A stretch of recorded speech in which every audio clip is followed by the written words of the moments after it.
Hi, I'm Jeremy Barnes, and today I'll be showing you my shelf.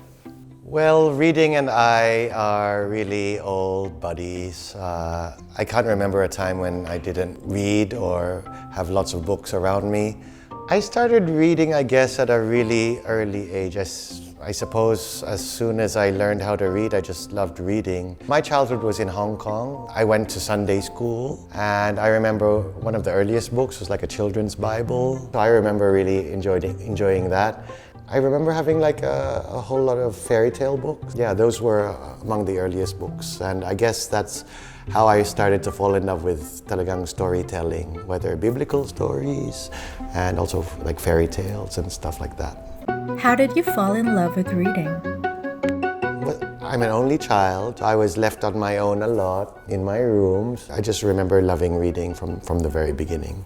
It started mainly with picture books, like lots of illustrations. I remember my dad gave me a copy of The Hobbit. I remember like burning through it, going straight on from there to the harder books like The Lord of the Rings. I remember when my father brought home a pretty valuable first edition copy of Silmarillion. I remember trying to read that, and it was a bit hard going, but I really fell in love with it. It's like a fantasy Bible of the creation. Yeah, I remember really enjoying Tolkien and books like that, even as early as 8, 9, 10 years old. What genres of books do you enjoy reading? No, I totally read the same kind of genre. I'm totally into fantasy and science fiction. And the thicker the book and the longer the series, the better. I just love just reading and reading whenever I'm in traffic or at home, traveling. It's a great way to take my mind elsewhere. And I love character development and big story arcs. It really is something that takes me to a great place. How does reading influence your work as the Director General of the National Museum of the Philippines? You know, as Director General, I'm responsible for the big picture, but I like to think I pay attention to the last detail and the individual people who are part of my work family. And I like to think that the contributions we make in the National Museum, and me specifically as DG, have that kind of world-building role for our country and beyond. And it's like intergenerational pa. And we're also so respectful of keeping the legacy of the past all the way into like the deep past. So that, coupled with thinking about the future and that whole sweeping arc, I guess you could say my reading preferences contribute to that. I guess that's what made me an enthusiast of history, and that's what got me interested in the field that I work in, and the role of museums in depicting and presenting that. And because I'm so interested, I love how the museum is supposed to get other people interested and spread that message and appreciation, and how educational it all is. So it really ties in together. How has reading shaped you? Reading and my interest in arts, culture, history is like totally connected. I mean, let's not forget that reading is not just for enjoyment. You learn a lot of things along the way. I think these days I read more nonfiction, but then the fiction I really like is kind of similar to the nonfiction I like reading. So I remember like the first nonfiction books that really took my imagination was like the Fall of Constantinople by Stephen Runciman. So he was like an eminent British historian. And this was like a dramatic event. This was a thick book about the fall of Constantinople from the Byzantine. There's so much drama that he highlighted, and he wrote so well. It really came alive for me. The best fiction that I love has those same elements. So I'm thinking about science fiction, Isaac Asimov. And then of course here at the National Museum, where we're responsible for Philippine heritage, Philippine history has its fair share of dramatic, historic, poignant. I love, for example, reading Rizal, especially the translation by Leon Maria Guerrero.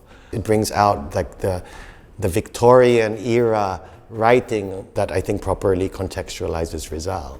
Now that I think about it, it kind of all ties together. The fiction that I love, intergenerational, dramatic. So yeah, now that I think about it, a lot of the books that I can really like kind of have similarities. What makes a good book great for you? I'm intrigued by historical basis, something dramatic, maybe a mystery element or an adventure element. I look for interesting characters, well developed. I look for good writing. I guess by naming the authors I have, like Borges, Garcia Marquez, Perez Reverte. I went through a whole phase of Victorian era literature. I'm looking for that kind of grandiose writing, maybe. It's kind of very appealing to me. That element of fantasy, but very clear, effective writing. I love also an element of poetry, that kind of elegiacal writing. I'm thinking of the Silmarillion and those opening chapters, the creation of the world by the gods. That kind of magical writing, a little bit airy and very descriptive, precise in some ways, lyrical writing. What book do you want to read again? When I think of the book that I couldn't put down and that my jaw was hanging open the whole way, it was like reading the short stories of Borges, Jorge Luis Borges. I know I read them like 4 or 5 times. They were just so magical and precisely written, so elegantly written and so compelling in the story line that I just remember having my mouth open like the first time I read that. So I would love to have that experience again. Which book would you save in case of a fire? The books I kind of treasure are my old copies of Noli and Fili. First edition, the translations by Leon Maria Guerrero. I remember reading them years back for the first time and parang I rediscovered Rizal. Not much different from reading the best kind of like Victorian era literature. So I always keep those 2 copies close and they're at the center of my shelf at home. 3 favorite books, so Guerrero's Noli and Fili translations and then his biography of Rizal. Other books that I would count as my favorite, up there, my Silmarillion, Hobbit, and the Lord of the Rings trilogy. Additional Tolkien books that came out edited by his son Christopher. What do you appreciate most about Filipino literature? I read a lot of Filipino writing from the 19th century and into the early 20th century. In my work, I've had to read a lot of Ginaldo, Mabini. What often strikes me, kind of Filipino voice that really gets to me is that really direct, simple writing. And I find it's really effective and it conveys to me the thinking, and it's usually also about aspirations. I'm thinking, as I say this, of the writings of Apolinario Mabini, like really down to earth, really well written when you're reading his various manifestos, his proposals for, and yeah, I find it really effective and quite moving, the things he was trying to say and the way he said it. Which book characters would you like to have dinner with? For some reason, when I think of a book character, I don't know why, but the character James Holden, he's the main character in the science fiction series The Expanse by James Corey. Read them during the pandemic. It kept me occupied for months. Yeah, so James Holden is this he's like a hero, but he's also an idiot.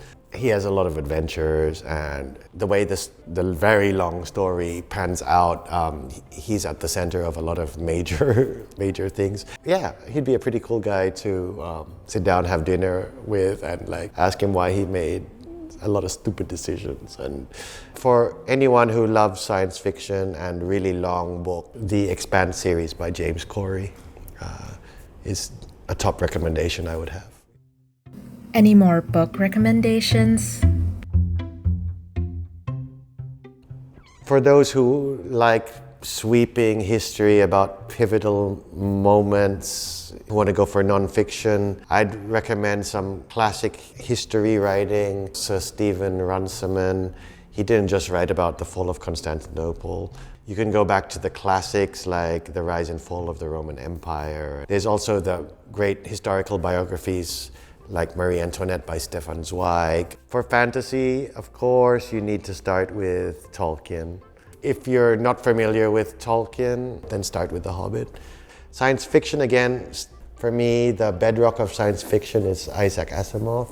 The latest big series I enjoy reading is The Expanse by James Corey, so that's like 9 books. I enjoy the whole series by Daniel Silva.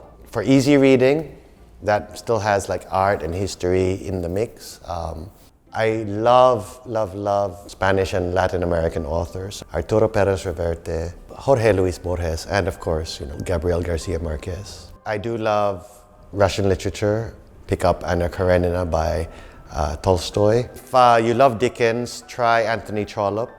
I also love Oscar Wilde, his short stories, and of course poems and The Picture of Dorian Gray, and so on and so forth. What is the importance of reading? If you don't read, you're kind of just limiting yourself. We all like to be brought to different places, take pleasure in all kinds of things. So why wouldn't you read, take pleasure in this particular way? Get transported into stories and places in the way that you can only get through reading. While there's TV and film and everything, there are still way more stories that appear in books that you could ever find. The beauty is in the words themselves. You read such a beautifully constructed sentence or paragraph or passage. Just the act of reading it, whether quietly or even reading out loud, and just listening to the sound of it, and even the way the words look on the page, can be an experience in itself. There are experiences you can have more on a page of writing that you might find really hard in other media. Thank you for sharing your shelf. Do you have any messages? When I reflect on myself, I would say reading has been part of my whole life. For better or for worse, it's really core to the person I am today. I can't really envisage any part of my life without reading a lot. Reading has been a constant. I could not really picture myself without having read a lot of the books that I did. And I hope to read a whole lot more, always.